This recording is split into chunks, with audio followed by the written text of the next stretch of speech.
Salve, salve, jovens, e bem-vindos ao 14º episódio do Café com Retina. Hoje eu consegui a proeza de trazer esse sol aqui que tá iluminando aqui o estúdio. Essa garota prodígio que eu trouxe lá da Universidade de Medicina, né, da UNIT, e que ela é, uma garota portadora de diabetes, que faz medicina, ou seja, uma guerreira de várias bandeiras, né? E eu queria que Duda, a gente vai falar um monte sobre você, ela é Duda Dantas. A gente vai falar um monte sobre você e sua história hoje, mas eu queria primeiro que você se apresentasse. Quem é Duda hoje? Primeiro, é uma honra estar aqui. Muito obrigada pelo convite, de verdade, amei. E eu que tô feliz. Então, meu nome é Maria Eduarda Dantas. Todo mundo me conhece como Duda ou como Pâncreas Artificial. Então, Que é o canal do Instagram. exatamente, eu sou influenciadora digital. Influenciadora digital de um ramo bem peculiar, que é sobre diabetes. Diabetes tipo 1, mais especificamente. Então, a gente vê muito influenciadora de moda e tudo mais, mas eu sou especificamente de diabetes. Eu sou estudante de medicina e eu tenho diabetes tipo 1 desde os 8 anos de idade.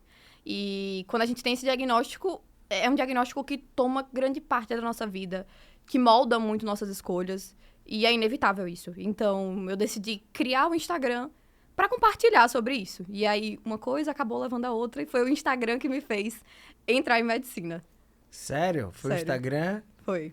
E não a vontade de pesquisar sobre diabetes, mas sim a repercussão que foi tendo o Instagram. Não, na verdade foi o seguinte, eu fazia administração na época, eu entrei no curso de administração, fiz metade do curso de administração. E aí eu criei esse Instagram porque eu estava pesquisando muito sobre a área de medicina, sobre diabetes, porque chegou num ponto que eu disse, cara, eu preciso ter um melhor controle glicêmico, que eu nunca fui uma pessoa que teve um controle glicêmico péssimo, porque meus pais sempre me deram uma base muito boa. Mas na adolescência, chega uma hora que você precisa tomar as rédeas do seu controle glicêmico, certo? Sim. Então, teve uma bagunça aí nessa época, e aí chegou uma hora que eu disse, não, pera, tá tudo errado isso aqui. Eu preciso tomar as rédeas e mudar. Exato. Pera, agora tem um gancho. Em que momento essa chave vira e você pensa, poxa, não é mais meu pai e minha mãe que tem que se preocupar com isso. Eu preciso tomar essa consciência corporal. Eu preciso assumir, eu preciso entender que essa chave precisa virar e eu preciso me cuidar e ver as vias pra fazer isso. A transição pra mim foi muito gradual, confesso que, assim, meus pais, mais especificamente minha mãe, ela que cuidou de todo o meu tratamento na minha infância, ela foi fazendo essa transição de uma forma muito gradual. Então, por exemplo, eu recebi o diagnóstico com 8 anos de idade. Com 8 anos de idade, você não pode esperar que uma criança Claro. cuide dela mesma, obviamente. Mas minha mãe sempre me inseriu muito no tratamento. Então, a gente aprende a contar carboidrato para aplicar insulina. Minha mãe fazia comigo, eu estava inserida nisso com ela. Então, mesmo criança, eu não era completamente alheia. Não era como se minha mãe fizesse tudo e eu não fizesse nada. Eu estava inserida naquilo. E aí chegou num ponto em que a gente adolescente, para adolescente, diz, ai mãe, eu quero sair com minhas amigas, eu quero ir no shopping com minhas amigas, eu quero ir no parque com minhas amigas. Para eu fazer isso, eu tinha que aplicar minha tomar as insulina. rédeas. Então, minha mãe disse, você quer fazer isso, você precisa medir sua glicemia e aplicar sua insulina. Então, foi isso que me deu o start, assim, de dizer... Você lembra a idade disso aí? Eu acho que essa transição foi com uns 11 anos, 12 anos, por aí. Claro que essa transição foi gradual, não é como se do dia pra noite Sim, minha mãe claro. dissesse, vai, faz tudo. Mas a motivação partiu disso. Eu queria sair, queria me divertir, queria ser um adolescente comum. Queria e eu cortar só o cordão umbilical e isso só poderia Exatamente. acontecer se você assumisse. Essa era a condição. Se você não tem como sair, você não tem como fazer as coisas, se você não tiver autonomia. Então, eu tinha que desenvolver essa autonomia. E foi assim que foi, aos pouquinhos, passando esse cuidado pra mim.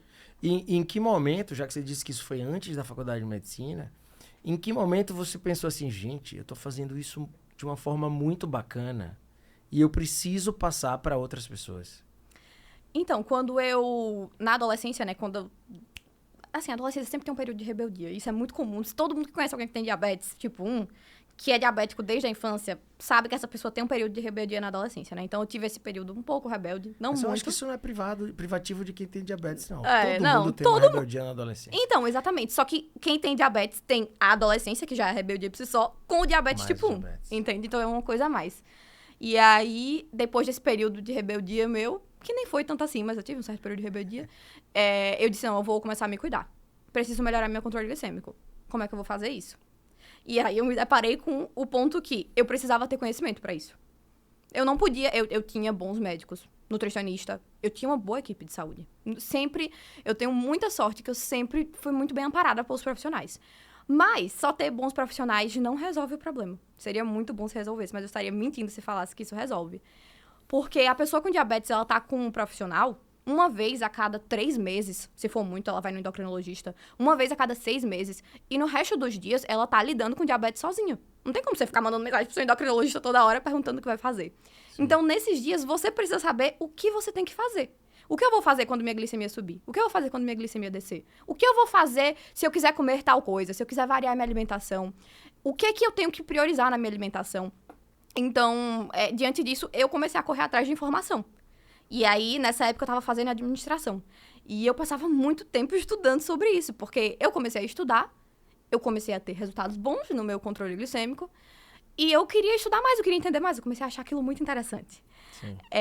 E aí, foi nesse meio tempo daí que eu decidi criar um Instagram e compartilhar esse conhecimento, que eu percebi, caramba, eu tenho um conhecimento, meu conhecimento não é muito, mas de uma forma ou de outra ele acaba sendo um pouco maior do que a média. Sim. E eu quero compartilhar isso. E aí eu ficava com essa vontade de criar o Instagram, só que eu tinha vergonha, tinha medo. E aí, nessa época, foi 2017, 2018, sei lá, por aí mais ou menos, eu comecei a usar um sistema de pâncreas artificial. E aí, quando eu comecei a usar esse sistema, eu disse, caramba, isso daqui, ninguém sabe sobre esse sistema de pâncreas artificial. Então eu vou criar um Instagram para eu falar sobre esse sistema de pâncreas artificial. Foi meio que eu disse assim, não, eu tenho vergonha de criar um Instagram para falar sobre diabetes, mas sobre esse tema específico que quase ninguém sabe, eu vou criar um Instagram para falar sobre isso. E aí, por isso que surgiu o Instagram com o nome Pâncreas Artificial. Só que o que acabou foi que eu percebi que o sistema de pâncreas artificial é uma bolinha desse tamanho e o buraco, o problema das pessoas com diabetes tá muito mais em cima, sabe? As pessoas não sabem o básico. E aí, nisso, ao longo do tempo, eu fui percebendo, caramba, eu tô falando sobre pâncreas artificial, mas a pessoa não sabe nem contar carboidrato. Ela não sabe nem o que sobe a glicemia e o que não sobe a glicemia. E aí eu disse, não, vou sair dessa bolha aqui e vou falar de uma forma geral. É como se você estivesse no nível 5 Isso. E 90% da população diabética ainda estivesse achando que diabetes é só açúcar. Exatamente. Exatamente isso. E eu não conseguia. Como é que eu ia falar com essas pessoas? Eu vou chegar falando pra elas sobre um sistema de pâncreas artificial. Se a pessoa nem entende porque ela toma insulina, ela não entende o que sobe a glicemia, então não faz sentido. E aí foi a partir disso que eu comecei a trazer temas mais gerais sobre diabetes e a correr atrás de estudar mais. Porque eu sou uma pessoa bem curiosa, assim. Então, sempre que me questionavam coisas, eu ia atrás de estudar. E aí foi nesse ponto que eu percebi, caramba, eu tô gastando mais tempo estudando sobre medicina e sobre diabetes do que sobre administração. E isso me interessa muito mais. Exatamente. E aí eu disse, não, tá na hora de sair. É muito bonito ver uma empreendedora borbulhando assim, novinha, né, bicho? Isso é muito empolgante. E assim, eu fico fã porque você passa isso na voz, né? Você passa isso... você tem uma voz que essa sua empolgação deixa a gente vidrado assim, pô, eu quero ver o final, até onde ela vai, né? O que é que ela vai me ensinar mais? Aí eu tenho uma pergunta pra você. Por que a negação é sempre a primeira reação do paciente? Isso não necessariamente com tipo 1, a gente vê isso com qualquer tipo de diagnóstico de diabetes. Por que a negação é sempre a primeira reação desse... Eu acho Você que parou assim... pra pensar nisso? Já. Assim... O diabetes, por si só, é um diagnóstico que vem com vários estigmas e com várias coisas ruins. Então, a primeira coisa que uma pessoa faz quando ela é diagnosticada com diabetes é colocar diabetes no Google. E o que aparece? Perna amputada, pessoa fica cega, que coisa horrível, sabe? Tem um estigma muito grande. Então, você se vê diante daquele diagnóstico, que é irreversível, que não tem como mudar, e você não tem o que fazer. Sabe? Então, acho que a gente entra nesse estado de negação de dizer, não é possível, não é possível. Comigo, não. Ainda mais quando é criança, sabe? E criança, tipo, o pai, a mãe veio, meu Deus, meu filho, ele tão novo, ele, sei lá, ele fazia atividade física, ele comia bem, ele não tem como ter desenvolvido diabetes, que ainda tem aquela ideia de que diabetes só surge se você se alimenta mal e se você não treina, enfim. Então, a gente entra nesse estado de negação, porque realmente é a visão que a população geral tem sobre diabetes, é a visão que a maioria dos profissionais da saúde tem sobre diabetes. E já colocam também uma grande culpa nas costas do paciente, né? O paciente, ele recebe o diagnóstico achando que ele é culpado por aquilo sempre. Você acha que a comunicação do diabetes, ela peca quando tenta conscientizar o paciente inicialmente só pelo medo? Com certeza, com certeza. Ó, ninguém muda pelo medo. Infelizmente, eu sei que é tentador. Assim, hoje em dia eu tenho uma visão de futura médica e de paciente. E eu vejo que, assim, o médico muitas vezes faz na melhor da intenção o seguinte: você precisa se cuidar, senão você pode amputar sua perna, você pode ficar cego, você pode fazer... E o que ele tá falando é verdade, se você não se cuidar, vai acontecer aquilo, sabe? Só que o que passa na cabeça do paciente? Caramba, eu tenho esse diagnóstico que eu não escolhi ter. Eu sou obrigada a fazer várias coisas, parar minha vida pra fazer várias coisas, pra medir glicemia, pra aplicar insulina, pra tomar remédio. E ainda por cima, eu sou punido o tempo todo por isso e aterrorizado o tempo todo por isso.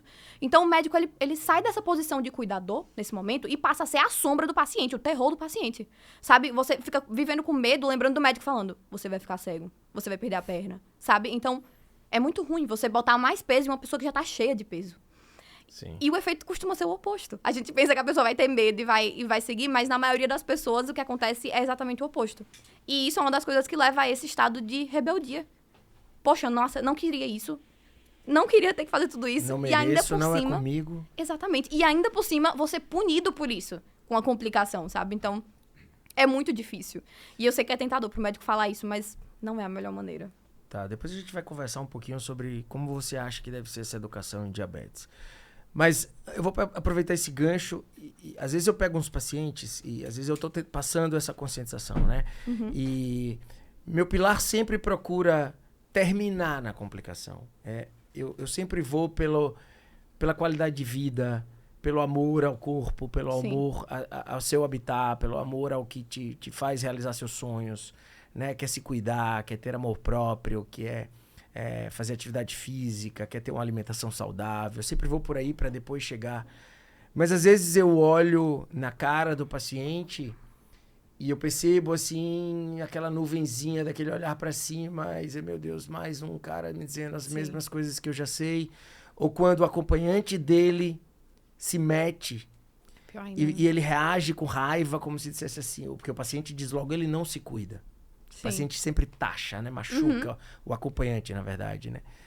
E você já sentiu esse tipo de preconceito ou esse tipo de culpa que é passado pelos outros? Isso do acompanhante é muito clássico, viu? Tipo, principalmente criança, sei lá, tá com o pai, com a mãe, aí fala, ai, não, mas ela não se cuida, ela não aplicou a insulina, ela não faz isso, faz aquilo. E eu acho que, trazendo a visão do paciente, o que o paciente pensa, tipo, você não vive o que eu vivo. Você não sabe tudo que eu tenho que passar. Você não tem ideia de como é viver como eu vivo. E você aponta o dedo pra mim e vem falar que eu estou errada, sabe? Então, eu acho que pra você não entrar nesse lugar de oprimir o paciente, de julgar ele, é muito melhor dizer assim, ó, eu sei que é difícil. Eu tenho certeza que é difícil. Então, não tenho dúvidas que é muito difícil você ter que fazer tudo, aplicar insulina e tudo mais. Como é que eu posso fazer pra te ajudar? Empatia, né? Exatamente. Tentar Como eu ser posso fazer empático. pra te ajudar? Tipo, eu não sei como é viver na sua pele, mas eu tô aqui pra te ajudar. Ai, você tá esquecendo de aplicar insulina. Como é que eu posso te ajudar? Eu posso te lembrar? Eu posso te ajudar colocando um aviso na geladeira? O que quer que seja, sabe? E minha mãe sempre foi muito assim comigo. Ela sempre foi muito, muito maravilhosa nesse aspecto. Até mesmo na minha fase de rebeldia.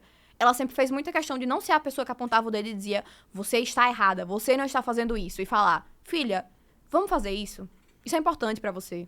Eu posso te ajudar nisso, você precisa de ajuda disso. Então, é muito bom ter esse olhar acolhedor. A pessoa não tá ali te julgando, ela tá ali pra dizer, é difícil, mas eu tô com você. Uma parceira e não uma juíza, né? Exatamente. Isso faz muita diferença. E o que vocês hoje chamam de burnout diabético, ou seja, estafa pelo diabetes? Queria que você falasse um pouco sobre isso. Isso é uma coisa que afeta muita gente com diabetes. Que o negócio é o seguinte, diabetes, ele está na nossa vida o tempo todo.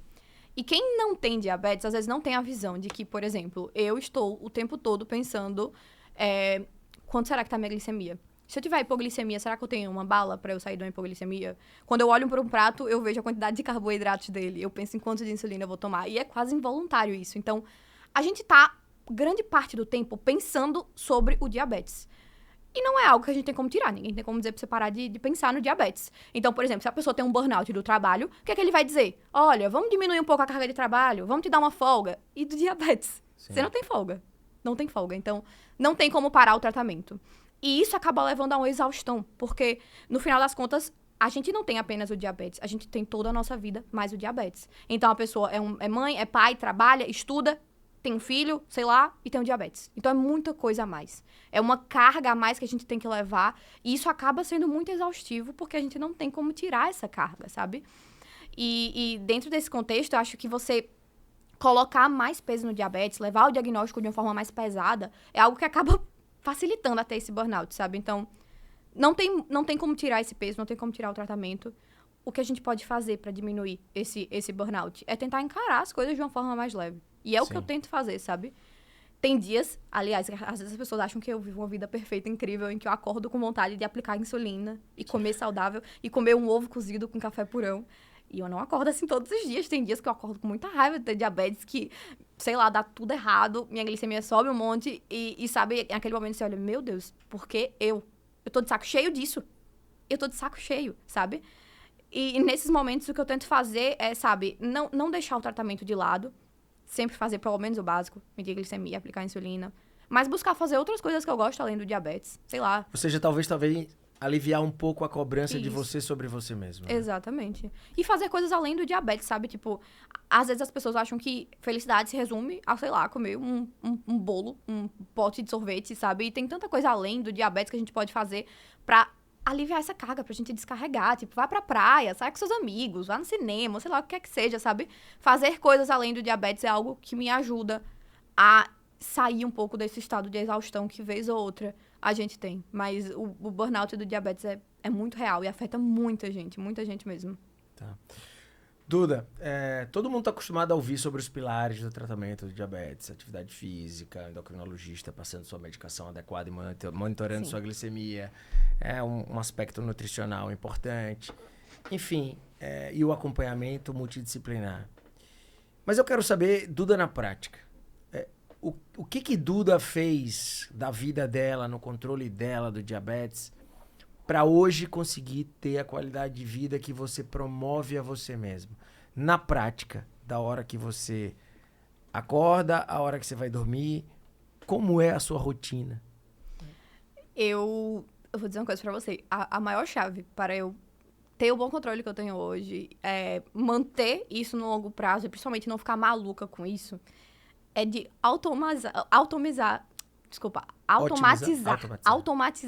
as coisas que eu faço. Tipo, o seguinte, as pessoas às vezes ficam assim, ai, eu vou acordar, eu tenho que aplicar insulina, eu tenho que medir a glicemia e tudo mais. Então, eu tenho muito claro o que eu preciso fazer todos os dias. E eu não paro pra ficar pensando 1 milhão de vezes, refletindo sobre aquilo que eu tenho que fazer. Então, por exemplo, eu sei que eu tenho que acordar, eu tenho que aplicar minha insulina, eu tenho que medir minha glicemia, eu tenho que treinar, eu tenho que me alimentar. Tá. Então, o que eu faço? Se eu acordo e tenho que aplicar insulina, eu tenho que medir a glicemia, eu acordo e faço. Eu, por exemplo, pra academia, eu uso muito o lema que é bem assim, nem pensa, coloca a malha e só vai.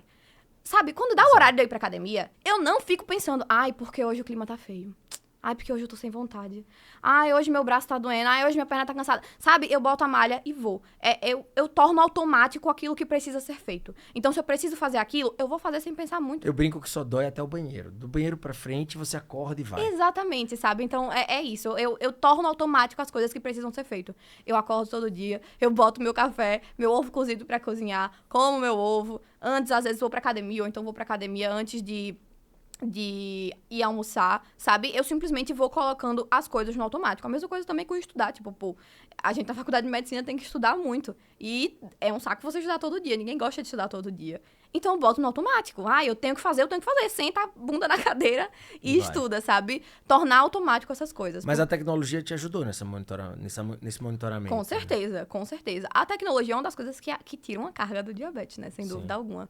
Você não tem que estar furando, fazendo teste de ponta de dedo o tempo todo, você poder usar um sensor de glicose, uma bomba de insulina, é algo que ajuda demais. Mas vale dizer que a tecnologia não faz tudo sozinha, infelizmente. Você tem que conhecer seu corpo. Eu digo que assim, no futuro, a gente vai ter bombas de insulina que vão fazer tudo sozinha. E isso não tá muito longe, não. Sim. A gente já tem isso sendo projetado, que seria o sistema de pâncreas artificial completo, assim, sabe? Customizado, né? Que ele, de fato, pensa, esse sistema vai ser o seguinte, você vai poder comer, fazer tudo que quiser, e ele automaticamente vai corrigir sua glicemia, você não precisa comandar nada, você não precisa fazer teste de ponta de dedo, isso vai existir. Mas no momento não existe. Eu uso um sistema automatizado, que é um sistema de pâncreas artificial, mas ainda assim eu preciso medir glicemia, a ponta de dedo, pra conferir. Eu preciso informar antes de comer, aplicar a insulina com antecedência, uns 10 minutos antes de comer, pelo menos. Então, reduz a carga, mas ainda não faz tudo sozinho. No futuro vai, mas até o momento não. E às vezes as pessoas chegam com expectativa errada também sobre isso, sobre diabetes, né? Dizer assim, não, eu preciso de uma bomba de insulina, eu preciso de um sensor pra controlar a minha glicemia. Porque a pessoa acha que usar uma bomba e usar um sensor vai resolver todos os problemas. E não vai. Vai facilitar a sua vida. Mas ainda tem muito trabalho pra ser feito. E nos dias extras, o que você faz? Porque, assim, a rotina às vezes acaba sendo fácil, entre aspas, quando você estuda, se conhece, se acostuma a fazer essa automação que você consegue fazer, que começou lá atrás, desde o momento que você começou a aprender o índice glicêmico de uma macaxeira, né? Ou de uma ameixa versus uma laranja, né? Mas e o dia extra? Assim, por exemplo, hoje eu vou ter uma festa e eu vou saber que eu vou cometer um certo excesso. Sim. Como você se previne antes disso ou você apenas monitora o durante? Porque você já tem um corpo saudável o suficiente para cometer pequenos deslizes que você monitora? Então, nos dias de exceção, o que é que eu tenho em mente primeiro? Primeiro, a gente tem que ter em mente o que vale a pena. Eu sempre falo isso. Perfeito. Desde muito nova, minha mãe sempre me ensinou isso. E eu me lembro, eu criança, que eu ia pra festa de aniversário de criança, e minha mãe nunca me impediu de comer uma coisa num aniversário de criança. Mas eu lembro dessa cena muito claramente. Eu cheguei no aniversário, minha mãe disse, Duda, o que é que você quer comer? Escolha o que você quer comer que eu vou aplicar a sua insulina pra você comer. E aí eu disse, eu quero isso, eu quero aquilo, eu quero um bolo, eu quero salgadinho, eu quero isso. E minha mãe olha pra mim e diz assim, Duda, tem certeza que você quer tudo isso? Você coma um docinho, você, em vez de comer o bolo e o doce, escolha se você quer comer o bolo ou o doce. Escolha se você quer esse salgadinho ou esse. Então, nunca foi sobre cortar, mas sobre saber priorizar, sobre escolher minhas batalhas, sabe? Sim. O que é que vale a pena pra mim? Tipo, sei lá, às vezes tem um bolo no aniversário que eu não faço questão nenhuma. Pra que eu vou gastar a minha insulina com isso? Então, eu tenho muito isso, tipo, eu vou escolher minha batalha, eu vou escolher aquilo que vale minha insulina. Isso é muito importante. Não precisa, eu não tenho essa necessidade de desesperada comer tudo, porque nada me é proibido. Mas eu preciso fazer escolhas. O que é mais na vida do que o resultado de suas escolhas? Eu acho que essa é apenas mais uma... A vida inteira ensina isso a gente. Com certeza. Tudo na vida da gente é reflexo de nossas escolhas. Com certeza. Então, eu acho que esse tipo de consciência que você assume pra você e que todo mundo assume, seja diabético, ou seja um hipertenso, ou seja um alto míope, todas as decisões e o que vai acontecer com sua vida são frutos de suas escolhas. Então, Com essa é uma certeza. mensagem que não é só para esse momento, mas é uma mensagem que você aprendeu pra vida. Com certeza. Qualquer coisa vai ser reflexo de suas escolhas. Né? Com certeza. E a gente precisa saber escolher fazer as escolhas corretas, sabe? Isso é muito importante, porque não... Às vezes as pessoas têm essa ideia de que você tem diabetes, você precisa proibir tudo. E você não precisa proibir tudo. Isso acaba gerando... Se você chega pra uma pessoa e você proíbe, diz assim, você nunca mais. Se você nunca mais vai comer um brigadeiro, a pessoa vai ficar fixada por brigadeiro. Então, sabe? A questão é, tipo, você pode. Agora, você não vai comer um brigadeiro todo dia, sabe? Sim. Se você for numa festa, tá na festa do seu amigo, você quer comer um brigadeiro, tudo bem. Você vai aplicar a insulina com antecedência, fazer contagem de carboidratos, que isso é bem importante. E vai comer o seu brigadeiro na maior paz. Você não precisa sair comendo tudo que vê pela frente, sabe? Eu levo muito, muito isso pra minha vida. E faz toda a diferença. Pra os dias de excesso, pra os dias que estão fora aí da rotina.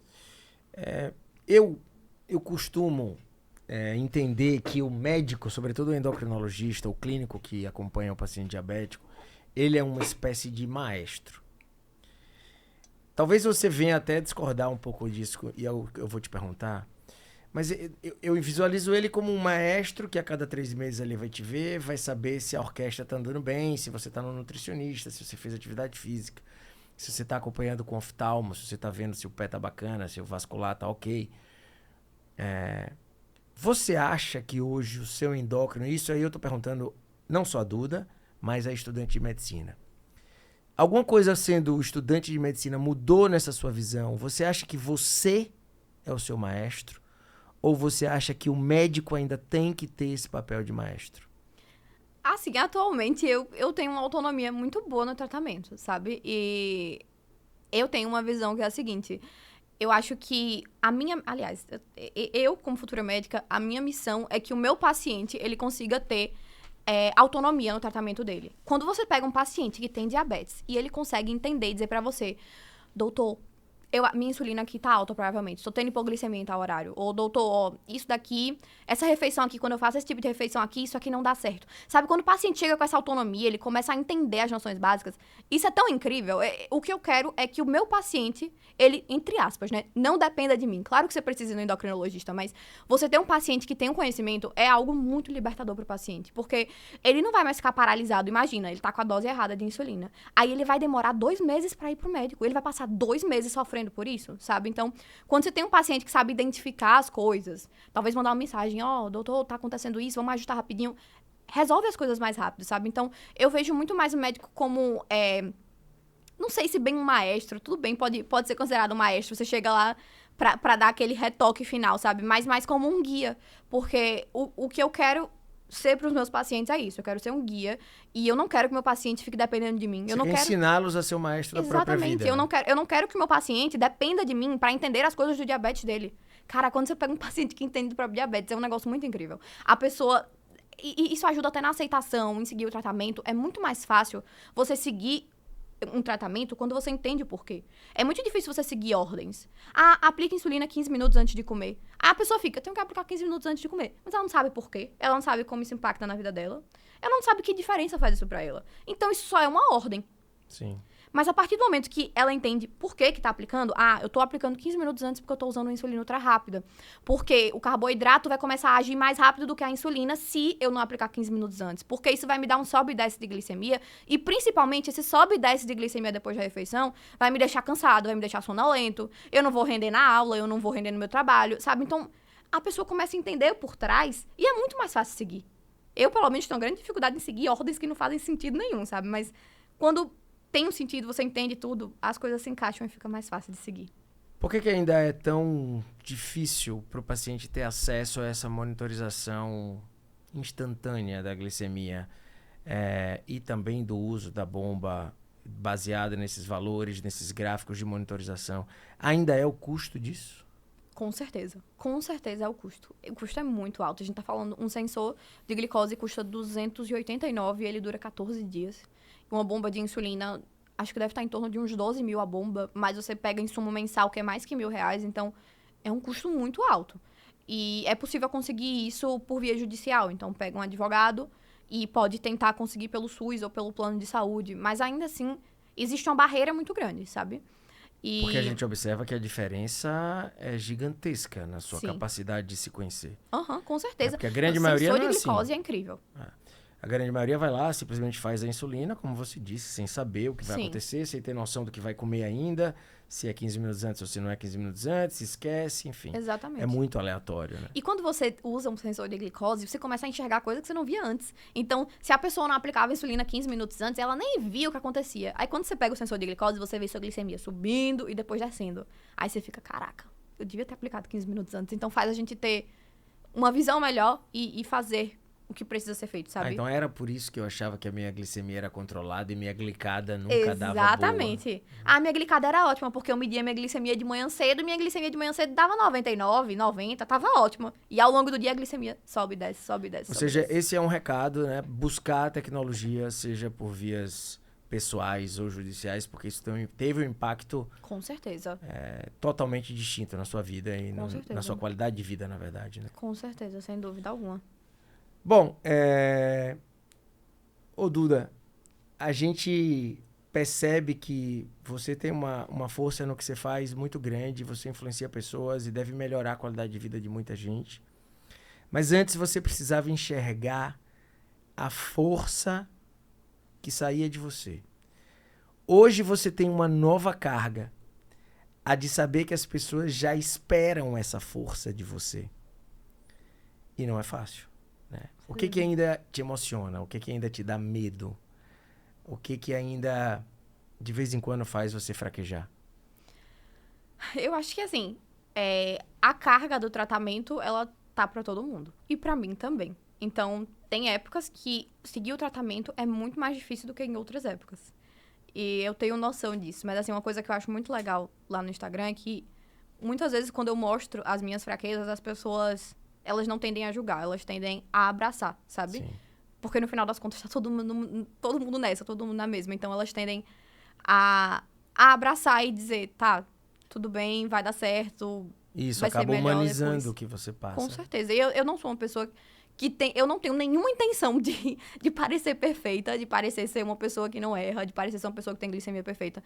Eu não tenho intenção nenhuma disso, de verdade. Eu sou uma pessoa como qualquer outra, com defeitos, com qualidades, que tá tentando evoluir. E a minha ideia é essa no Instagram. De longe, eu não quero passar essa perfeição, sabe? E, além disso, dessa carga, eu acho que outra coisa que atormenta, assim, um pouco... Confesso que não tanto, porque eu tento evitar um pouco isso, mas é o medo da complicação. Porque eu acho que esse é o medo de todo mundo que tem diabetes. Todo mundo que tem diabetes já teve uma vez ou outra medo de ter complicações. E quando a gente tá na faculdade de medicina, a gente lê várias coisas nos livros sobre isso. A gente lê várias coisas aterrorizantes, tipo... 100% das pessoas com diabetes tipo 1 vão desenvolver retinopatia. Eu decorei essa frase do livro, porque eu li aquilo lá, ele bateu em mim com a força. Eu tinha um slide que dizia isso. 100% das pessoas com diabetes vão desenvolver. Depois de 20 anos. Né? E assim, é muito difícil você, como estudante de medicina, ler aquilo e dizer, bom, sou eu que tô aqui no livro. Esse livro tá falando de mim. E a maioria das pessoas que têm diabetes, às vezes, leem isso e se sentem péssimos com isso. Eu tenho uma colega, inclusive, da minha sala, que ela tem diabetes tipo 1. E ela ficava péssima lendo essas coisas. E eu dizia, calma, vamos parar pra analisar. Porque todos esses dados que a gente tem sobre complicações de diabetes tipo 1, eles foram feitos já tem anos. E a realidade de 10 anos atrás do diabetes é completamente diferente da realidade de hoje do diabetes. Então, o diabetes e dentro de artigos de muitas variáveis. Exatamente. Então, o que eu tento pensar é o seguinte. Existe uma coisa que é muito certeza. Quanto melhor o seu controle glicêmico, menor o risco de complicação. Ponto. Sim. Ninguém disse pra você que existe um lugar que não existe nenhuma complicação. Que, se você fizer isso aqui, tendo diabetes, não vai ter complicação. Mas o risco é muito diminuído. Então, eu tento me apegar a isso, sabe? Eu tô fazendo a minha parte. Eu faço o melhor possível dentro da minha realidade pra ter uma glicemia controlada. Entendendo que o risco de complicação existe, mas ele é muito, muito baixo se eu tiver uma glicada mais baixa, sabe? E eu tento não levar isso muito pro coração quando a gente lê esse negócio de estatística. 100% das pessoas vão ter retinopatia e eu fico, tá, calma, deixa eu entender onde eu tô. Tem que lembrar que estatística é estatística, né, gente? Então, assim, esses trabalhos foram feitos, como o Duda mencionou, há muitos anos atrás e não representam exatamente o controle de hoje. Com certeza. Mas se eu tivesse que ver ao longo de 25 anos vendo oftalmologia e vendo retina, e se eu tivesse que eleger uma coisa que foi um grande diferencial em todos os pacientes tipo 1 que eu examinei ao longo da minha vida e que me chamaram muita atenção por ter 30, 35, 40 anos de doença sem um único microaneurisma na retina, esse diferencial chamou-se atividade física. Verdade. Eu peguei já inúmeras pessoas, e por que eu sei disso? Porque muitas vezes eles eram humildes. Eu peguei pacientes carroceiros que puxavam aqueles lixos de latinhas durante 40 anos. Então, com certeza, não era um cara de grande preocupação de controle glicêmico, mas era um cara de uma atividade física intensa o tempo todo. Então, com certeza, esse para mim é sempre o grande diferencial do que eu vejo de pacientes que nunca desenvolveram. E dizer que hoje a tecnologia tá massa também na oftalmologia. Sim. E que a gente tem muita coisa para frear o processo, se um dia o processo chegar a se instalar. Com certeza. O que não pode haver é uma deseducação. Com certeza. E a complicação também não é o fim, né? A gente tem que entender isso, como você falou. As complicações têm tratamento. Exatamente. E se a gente consegue rastrear elas precocemente. precocemente, muitas delas podem ser resolvidas, né? Então a gente tem que se apegar nisso. Mas, com certeza, é muito duro chegar nessa realidade, sabe? É como eu falei pra você no início. Você não escolheu ter diabetes, você não queria ter diabetes, você tá com isso e você ainda sofre consequências disso, sabe? Sim. Mas a gente tem que fazer a nossa parte, sabe? Eu gosto de olhar para as coisas de uma forma muito clara, tipo... E viveu agora, né? Exatamente, mas eu gosto de olhar de uma forma clara no sentido de... Não queria ter isso, não escolhi ter isso, não gosto de ter diabetes, mas eu tenho diabetes. O que eu vou fazer pra sofrer menos com isso? Sim. Eu acho que a gente tem que encarar as coisas dessa forma. O que eu vou fazer pra sofrer menos com isso? Eu vou dar meu melhor, vou fazer meu tratamento da melhor forma possível, porque eu quero viver a vida além do diabetes. Eu não quero que minha vida seja o tratamento do diabetes, eu não quero que minha vida também seja parada por conta de uma complicação do diabetes, sabe? Então, a ideia é focar nisso. Sensacional, gente. Duda é um exemplo, né? De poxa, de um paciente que se transformou hoje numa grande comunicadora sobre diabetes e ensina de um jeito leve a como você se cuidar, como você ter qualidade de vida, como você conviver com todas as dores e medos que envolvem a doença e deu várias dicas sobre como tornar esse acompanhamento dessa doença algo mais leve, né? Ela não vai deixar de estar aí, ela não vai deixar de te acompanhar, ela sabe que tem que passar da fase do lamento e é isso que ela tenta passar no Instagram dela. Então sigam Pâncreas Artificial, é sensacional. E Duda, meus parabéns pelo seu trabalho, pela sua luz. Assim, eu tenho muito orgulho como professor de medicina de ver que hoje o estudante vai além da medicina. E, talvez o médico mais médico que exista é o médico que consegue se comunicar com o seu paciente. Às vezes antes do juramento você faz isso. E faz isso de uma forma leve, bacana e extremamente útil para toda essa população que te assiste, te acompanha e segue seus conselhos. Obrigado por ter vindo. Estou muito orgulhoso de você e continua firme aí nisso. Muito obrigada. Eu amei o convite, amei compartilhar um pouco sobre essa realidade, a minha realidade, e trazer uma versão diferente, porque eu acho que a gente tem uma visão muito ruim sobre diabetes. Todo mundo tem essa visão ruim. E quando chega o diagnóstico, chega pra você, pra alguém da sua família, parece que o seu chão caiu e que é o fim de tudo. E não é o fim de tudo. Eu costumo dizer que a vida continua depois do diabetes. Diferente, mas continua. Só que a vida pode ser incrível, ainda que diferente. E eu tento levar isso pra mim todos os dias. Muito obrigada, adorei estar aqui. Pega essa visão, que é fundamental. Espero que vocês tenham curtido o 14º episódio do Café com Retina. Curte aqui, compartilha com o máximo de pessoas que vocês puderem e nos acompanha até o próximo. Tchau, tchau.